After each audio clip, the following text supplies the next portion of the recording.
TOA Fit Body Bootcamp and Fit Body Forever communities. What's up, everybody? Welcome back. Robert Linkul, trainingtheolderadult.com. It's been a little while.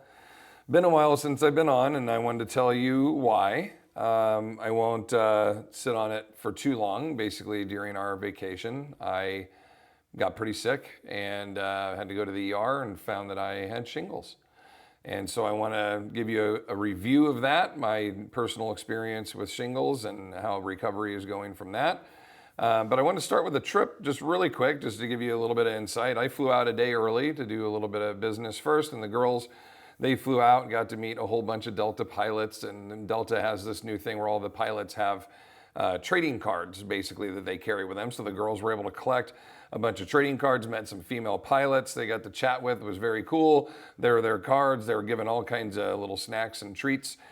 We got into Pigeon Forge and into Nashville, spent our day there, and the next day drove all the way out to Pigeon Forge through some pretty decent, rain, nothing major, but this was after Helene had come through, and we still saw some flooding and some stuff, but nothing. We weren't witnessed anything, terribly bad.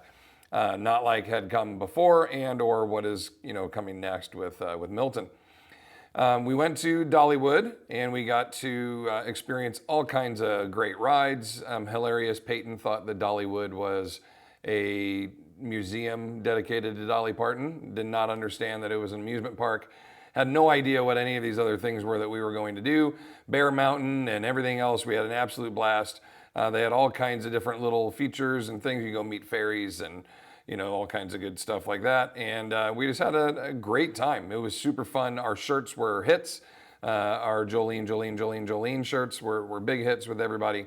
They absolutely loved it. And then after 2 days of Dollywood, we went on a pink Jeep tour and got to go around the area and experience all that. So it was a very fun trip, but on that Jeep tour eve, I was laying in bed over a few days, had started to experience a cut under my nose and some swelling around my eye.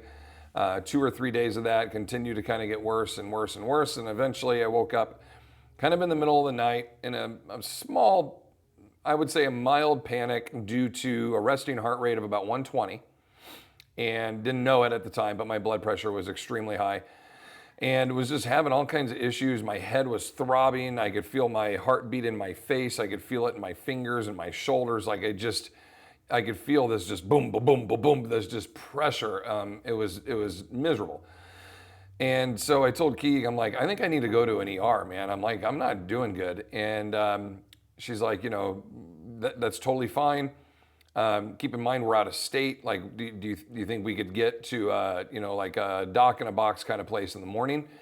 I was like, I'm going to try. I laid down for another 20 minutes. I'm like, I can't do it. I got to go. And so I found their local ER and drove there. And Keeg is sending me, stuff to try to help me along the way. And I'll be able to tell people what I think it is, this and that. She's such a great researcher at home. She thinks of all these great things. And so we get there and get signed in, and they do the basic like blood pressure, heart rate, your body weight, all that kind of stuff.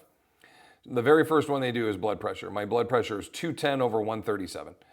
And right away that sets off this alert of I'm possibly having a heart attack / something else that's going on.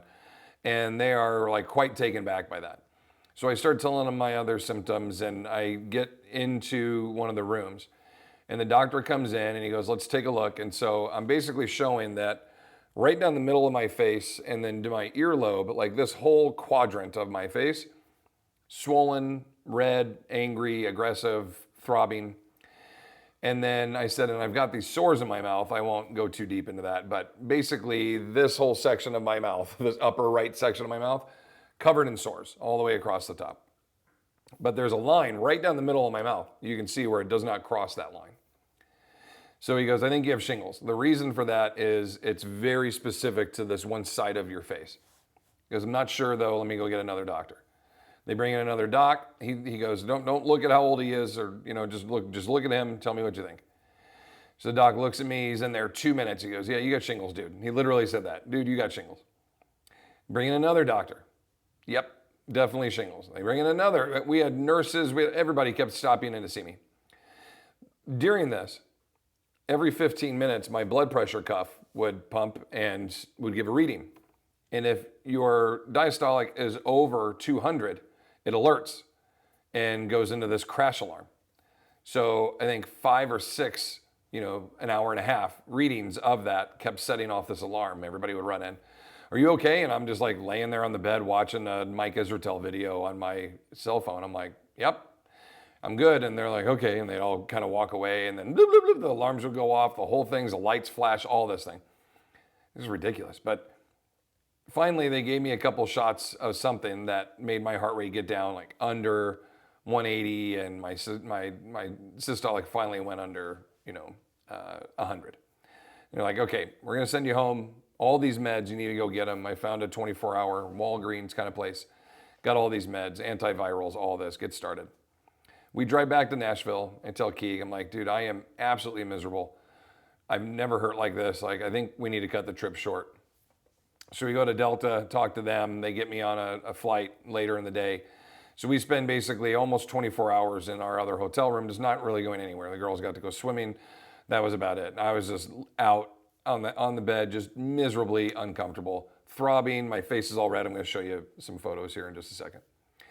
And it was quite, okay, here's like day 2. You can see the thing on the top of my eye. My nose is starting to swell up. It's coming into my forehead there a little bit. You can start to see it. And here's a straight on shot. Eyes very swollen. You can see how big my nose is. That little cut under my nose, okay, here's 2 days later. Everything's really starting to swell up now. It's starting to protrude. Here's 2 days later. Face is super swollen. Eye is almost closed. And then here is the 5th day. You can see my nose is kind of erupted into some grossness there. So, yeah, that was about the worst. I didn't keep any of the photos in my mouth because it was really nasty. I did not want people to see that. And now you can still see, the remnants of it, a little bit left here, the inside of my nose, there's a little left. They gave me this ointment that works really well. As I've always said, I've had the opportunity to experience things at a younger age that older people typically experience. And so this is another opportunity for me to experience shingles. And in doing so, I wanted to create a video that told the story a little bit and explains what this is. Should people exercise? Should they not with it? And I think the answer might surprise you. And let's just kind of dive into that, okay, a little bit as we go. To date now, I'm 14 days I am 1 week. Yeah, last Wednesday since my diagnosis of it. So 7 days of all the meds and everything else that we've had. Is that right? No. 8 days. Okay, the Tuesday I was at. So 8 days into all the meds and the ointments and all that stuff, the antivirals, everything really helps. Once I started taking the meds, probably 2 days after the meds were in me, things really started to turn the corner. I started feeling a lot better. So we'll get into treatment and such, but I'll just say now is, from what I understand, they will not give the shingles vaccination to anybody under the age of 50 unless you have an already diagnosed autoimmune disease or issue already. They won't give it to you. So basically people under 50, you're always going to be at risk of getting shingles if you have had chickenpox. So again, I won't jump the shark. Let's talk about it. All right, what is it? Shingles is basically a painful rash illness. People get shingles when they're, that fancy word, we'll call it VZV, which causes chickenpox, is reactivated in your body. So as a kid, you get chickenpox. I'll show you a little image here in a moment. It gets stored, the virus kind of gets stored into your body. And then at some point when your autoimmune system is really, really weak, it'll reactivate. And typically it's really weak and you're like overly stressed, which was an inducer for mine for sure. It's estimated that 1 million people will get shingles in this country, in the US, every year. And most who develop shingles will only have it once, but some can have it multiple times. People with shingles most commonly have a rash around the left or the right side of their body, and the rash is usually very painful. It's very itchy and it tingles. I continually touch my face, not because it itches, because it feels like something is like running across my face. That's what it feels like if a spider were to go across, and I know that that irks me out just thinking about it. It feels like that quite often. I'd say 20 to 30 times a day. I feel like something's running across my face. And that's this tingle kind of thing that happens. And it's quite aggravating, I would say. The pain is very nerve based and it's pressure filled and it goes with the pulse of your heart. So every beat of your heart, you can feel it go, pain hurts, pain hurts, pain hurts, pain hurts. And it's deep for me, in my face. It's deep in my face and it feels pressured behind my eye, behind my orbital socket. Really uncomfortable. I luckily, knock on wood, I didn't really have any itching by any means. I just had a ton of the tingling and a lot of the nerve pain. By far were the two big symptoms for me. Who's at risk? More than 99% of Americans born before 1980 had chicken pox. Even if they don't remember it, children can have shingles, but it is not very common. I think the youngest one I found on the internet was 3 years old, but most people, I would say 80% or more that get shingles are way over the age of 50, okay? Your risk of shingles is a serious complication, can increase obviously as you get older. If you have medical conditions that keep your autoimmune and your immune systems low or taxed, if you're going through cancer, any kind of treatments for any major diseases, lymphoma, HIV infection, etc., or if you take drugs that put your immune system at work, like if you're taking steroids or if you have had organ transplants, etc. This is all from the CDC's website, by the way, if you're wondering where I'm getting this. All right, if you are near someone with shingles, you cannot get shingles from someone who has it. And what that means is just being among me, you can't get shingles just being in the same room with me. What you can do is I think this is on the next, down below. If you get into direct contact with the fluid that comes out of the rash, so if you look on the internet, like some of the images of shingles, I'm sorry to be gross, but like protruding pus pockets and like all kinds of super gross shit. Luckily the one on my nose was the worst one that you saw, but those can basically puncture and they've got fluid in them. Now, if you were to wipe that and then rub it on your face or in your mouth or something gross, if you came into contact with it like that, then you could get it. Or and I don't even know how this would happen, if you were to breathe in the particles from the blister, I don't know how that would happen, but those are the two ways that you can be around somebody that has shingles and get shingles. And do you have anything to contribute? She comes running in anytime I miss anything. Go ahead. You don't get shingles, you would get chicken pox. Right, I'm getting there. But some people with shingles have flu-like symptoms, and so they cough and they have fever and all that, and that's how you get the particles. Gotcha. Very good. All right, thank you. Fact check. Just call in the keys. All right, people who have never had chicken pox or did not get the chicken pox vaccination can get infected with this. And again, like we said, you can get it twice. If you've ever had the chicken pox, this will lie dormant inside your system, and some people, obviously 99%, will experience it, or excuse me, 99% will get the chicken pox. Of that, a percentage of people will experience shingles at some point during their life. Some, though, just have chicken pox and they never experience shingles, and good for you. After 50, the number one way to prevent this is to get that. It's a 2-dose shot injection, I think. From some I heard they do both at once. Others, they do it and you come back like 2 days later and you do the other one.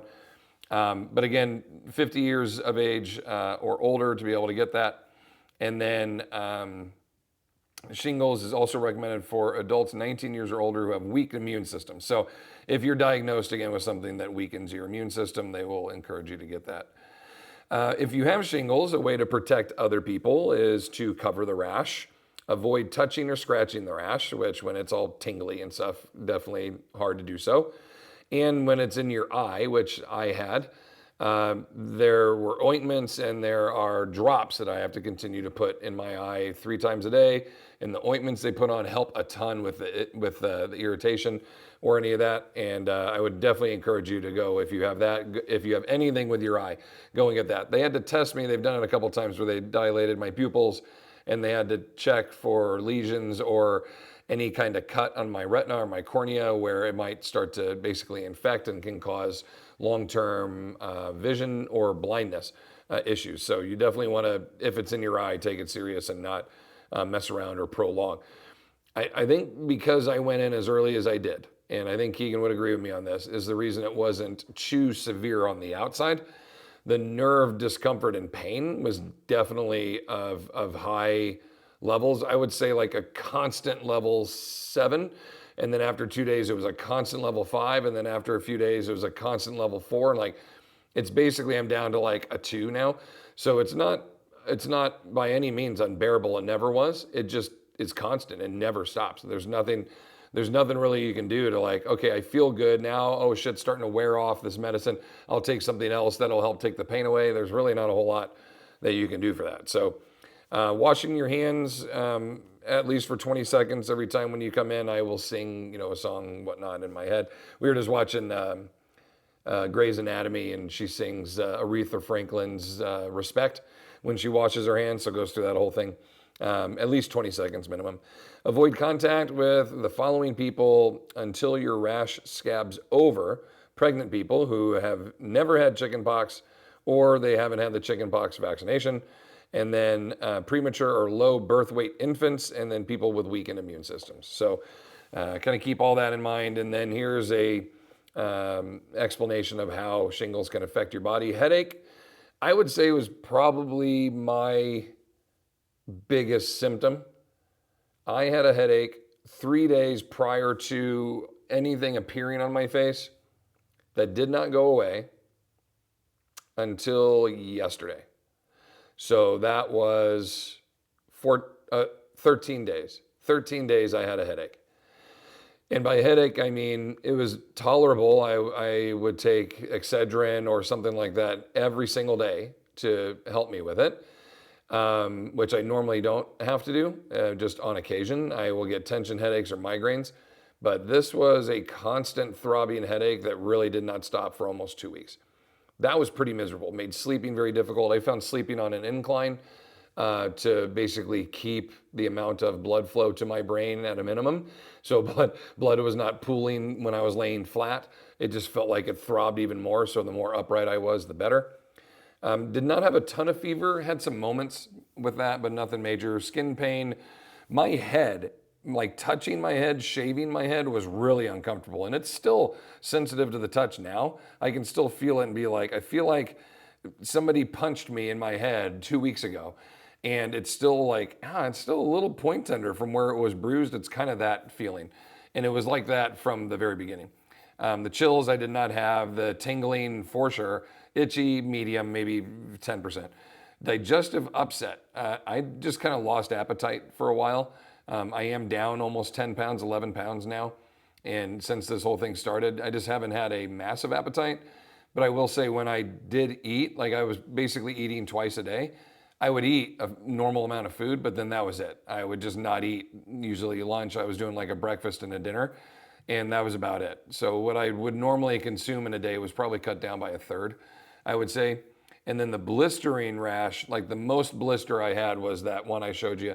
There was 2 days later on the nose that was so bad that I didn't even want to have a picture of it. I should have taken one for the video just to show all of you, but I just couldn't get myself to do it. So, all right, the question comes to this.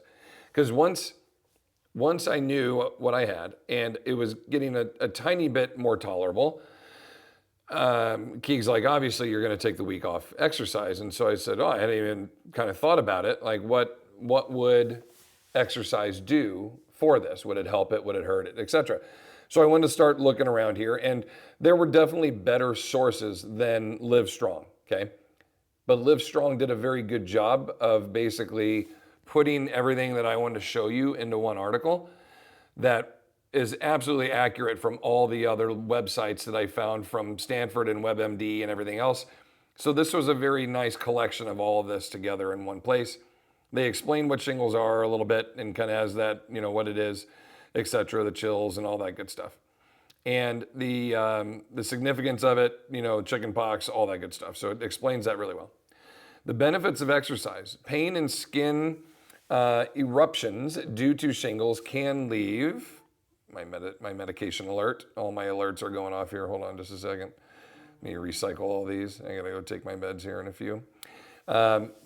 May leave you feeling tired and weak. This may make strenuous exercise difficult. However, stress relieving exercise can be beneficial when you have shingles. Choosing exercises like Tai Chi, which involves slow, controlled movements to relieve stress or burn calories, according to USA Today. Other good exercises include swimming, cycling, riding, bike riding, walking, according to Best Health magazine. Considering you don't want to spread the oils and juices from your shingles to other people, you probably don't go swimming. I'm sure that the chlorine and whatever else that's in there is still going to kill anything that gets to anybody else. But I'm just thinking in terms of you have open sores on your face, like chlorine, it's going to dry you out. I don't think that's going to feel good. Maybe it'll help. I don't know. I always felt better. I feel better every single time I take a shower. I feel like it dries out a little bit and heals a little bit more. So maybe a pool is a good thing. I don't know. So considering I don't do Tai Chi, I don't ride bikes, I don't go swimming, I don't do yoga, I walk and I lift, okay? I thought, all right, what if I just kind of take like a slow resistance training kind of approach to this? Old school bodybuilder, do a set, rest 2 minutes, do a set, rest 2 minutes kind of approach. So that's what I did the first 2 days of lifting. Basically what I would normally do in 20 minutes, I took 40 to 45 minutes to do. Considerations here: loose clothing, stuff that doesn't rub against you when you're exercising. They talk about this oatmeal powder that you can like plaster onto your blisters and such. I didn't go that deep. I'll tell you the thing that helped me the most was just a cold compress. Keegan got a bucket, filled it with ice. We had 2 or 3 different hand rags in there. We dip them in, wring them out, plaster it on my face and over the top of my head. I'd leave it there for about 8 or 10 minutes. I'd toss that one, I'd grab another one, do that one. 10 minutes, I'd toss that one, grab the next one. And in the hotel, we had 30 towels, so I just kept kind of cycling through those. And at home, we've been able to go through them. And at this point, later in the process, I wasn't producing anything that was oozing necessarily. So I could use the same one over and over again. I felt good about that. But the cold, like ice cube cold water going on to do that was so relieving. And my face was bright red and swollen. And every time we used the cold compress, it would calm down quite a bit. So I would sleep with a cold. I got to the point where I was taking ice packs from the freezer that I would wrap on my back or whatnot. And I would lay down at night and just put the pack ice over my face and just fall asleep. That was kind of the best way that I was able to just like freeze my face and not feel any of the pain in there. So consideration there. So with the resistance training component to it, I just said, hey, I'm gonna slow everything down. Whatever took me 20 minutes would take me 40. I just did real basic like chest press and rows. I'm in this EDT, this escalating density training program right now that I'm going through for myself. And so I just kind of slowed that thing, backed it way down, slowed it down, and just did supersets. And then was able to do a little more the next time and a little more. And I was doing upper body, lower body. And so I think I've done 4 or 5 workouts since then. Today's workout was all lower body and felt pretty good. And I was able to start huffing and puffing a little bit. Anytime I train legs, I like to push myself probably a little more than I do on my upper body, and like to gas a little. So I was breathing heavy and felt okay and wasn't really getting lightheaded. So I think there's a definite value, as they've kind of suggested in here, is there is a value to exercising while you're doing this that helps your body feel energetic. It's an endorphin component. There's a release of endorphins and a response that your body has that's very healing, but it also feels good to be moving because you've been laying around and sitting and kind of doing nothing for a little while. Also, all the meds that you're taking, it kind of helps process that and just makes you feel kind of normal and human and healthy again. And then lots of water, tons of hydration. Just getting that through your body is a really good component to this as well. And I found that I felt really good immediately after exercising for probably another 90 minutes. Like my lifter high, quote unquote, was pretty high. My whole thing, and still to today, I wake up, I feel good energy. I can work for a little bit. I can train. I can do a workout. And then right around 11, 10, 30, 11, 12 o'clock, I start tanking. And then by 1, I'm absolutely spent. I'm exhaustedly tired. And that is this long-term effect of the virus is it fatigues you. So I'm able to have this early window of energy and I can hang on to that for a little bit. Day 1, I did like an hour of work and I was smashed. And then day 2, I was able to do like 2.5 hours and then I was smashed. And so kind of built up here. This is Wednesday, the 9th. And so I've kind of built up to today. I'm getting about 4.5, 5 hours of work in. And then I'm going to spend the rest of the day on the couch like I have been. And it's just been the process for me, to kind of go through this. And the reason I want to tell you all this is, number one, if you're 20, 30, 40 years old and you're working with older pops like I do, they're going to get shingles and you're going to need to understand what's going on. And you're going to be able to talk to them in a way that they are going to go, wow, you really understand this and you have my best interest in mind. So if you start telling them, hey, did you get on an antiviral? Have you seen your doctor? Did you go to see your optometrist? Make sure your eyes are okay. Did you get some cold compresses and start putting on there? There's an ointment that they should give you that you're able to put on. Like, just review all this. And if one of your clients is like, I think I have shingles, come back and watch this video and be able to go back to them and say, okay, here's some considerations. And then as soon as you feel like you can kind of get up and do a little, come in and do a workout and I will seriously scale things back for you. But I think it's going to be good for your body to start moving and start processing this virus rather than just sitting on it for 2 weeks, 3 weeks, especially our older adults, because we know our sarcopenic effect is occurring right away. And what are they doing? Like literally nothing. They're literally just laying down all day long or sitting there all day long. So they're not even just walking around on vacation, being active, getting in steps. They're doing nothing. So the sarcopenic effect is even higher at this point.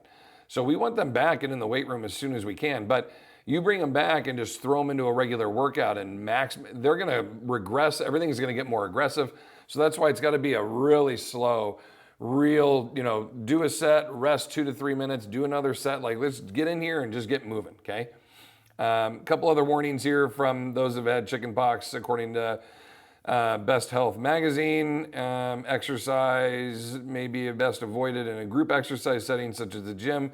When you experience shingles, maybe just keep others from the infection, etc. You might want to start in one-on-one or in just a private environment if you can. All right, can you exercise with shingles? And keep a couple other things in mind here. One other article that we found, the number one priority is to make sure that you don't put yourself through any stressful exercise routines. Avoid exercises where you sweat too much or get dehydrated. All can cause immunity issues. Shows another person swimming, so maybe there's something to the pool. Maybe being in the water feels really good on it. That actually sounds quite delightful. Once I found out that what I had, I did not get back in the pool. So maybe that would have been nice, but the shower felt great. So maybe there is something to swimming. Maybe there is something to that you should keep in mind. Number 2, the loose clothing is very big. So I agree. You don't want anything tight rubbing on you, especially anywhere where you have all those. Luckily, all of mine was to my face. I read stories about people that had it in their shoulder. They have it in their back. It attacks the arthritis in their joints and just flames them so bad. Anytime they move, they scream. Like, I think I got off very easy considering the situation I had. And I was pretty damn uncomfortable for, I'd say, 4 to 5 days. But in all, 5 of those days were probably pretty shitty. All the other ones, I was uncomfortable and it wasn't cool, but I was still going to Dollywood and going on roller coaster rides. And now today, back to semi-working schedules. So, I think I got off pretty easy. Others, like one guy who said, I wanted to die. Like, I did not want to experience this pain anymore. Like, it's pretty bad. Tons of my clients too have commented and sent to me, hey, take your time coming back. People will get back too early and then there's a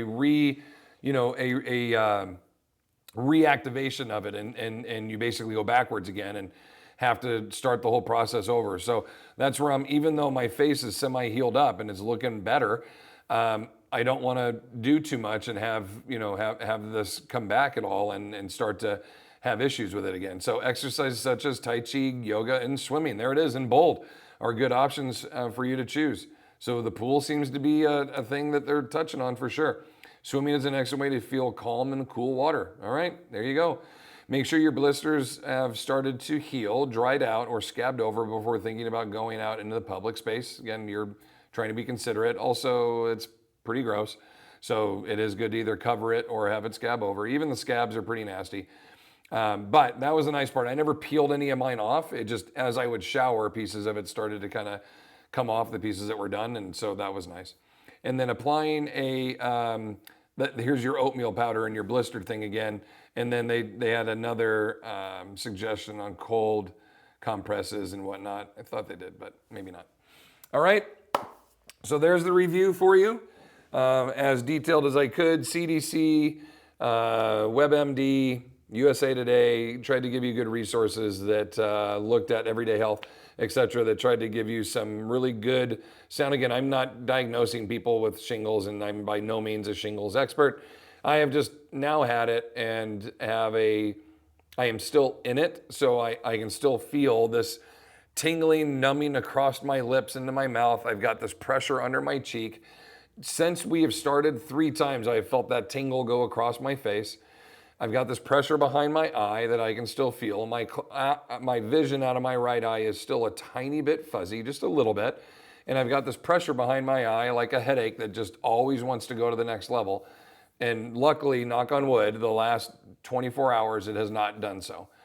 So that is something that I'm continuing to deal with. I'm still in it, and I wanted to record something that was semi-fresh, but I also did not want to be on camera looking super, super gross for you. So I waited a while, was not active on social media. I really haven't done anything of putting out any kind of content because of this. So I hope you understand, but also hope you got an opportunity to learn something from this. This should be a direct feed, something that you download and take information from and can redirect it directly back to your people when they come in and say, diagnosed with shingles, or I think I have shingles. Okay, what side of the body is it affecting? Like, just start running down the things that I just talked about there, and hopefully you'll be able to help them troubleshoot this. And days where they are feeling good and they're feeling like they're kind of just over the hump, get them in for a workout, even if it's a one-on-one or a private or a pull them from the group and let them kind of work out on their own on one side of the gym kind of a thing. I think it's better than nothing. I tell you, other than being in the shower, the workouts helped me feel the best. I really felt good after I moved. And I can't say any other time where I've had the flu or any other viral issues where I felt like exercising. With this one, I did. I wanted to move my body. I wanted to help flush this through my system. So this was a really good part of it.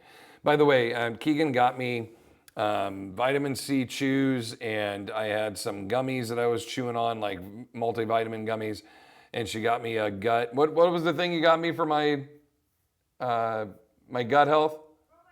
Probiotic. She got me for probiotic that's in the fridge that I take every day. Like, just anything and everything you can do to help your body fight this off from the inside out. I encourage you to do so. So I hope this helps everybody out there. Take care of yourselves. Be healthy. Be strong. Continue to fight your good fight against sarcopenia. I look forward to seeing you in the next one. Please like, subscribe, send this to anybody that has shingles, has had shingles, is worried about getting shingles, is over the age of 50, etc. Make sure they know about this, because I had no idea, and I didn't even think that would be something that I could get, and was rather embarrassed by it at the beginning. But now that I know what it is and what it's about, we learn, and I wanted to share. Have a great day. I love and appreciate you all. Take care, and we will see you next time. Bye-bye.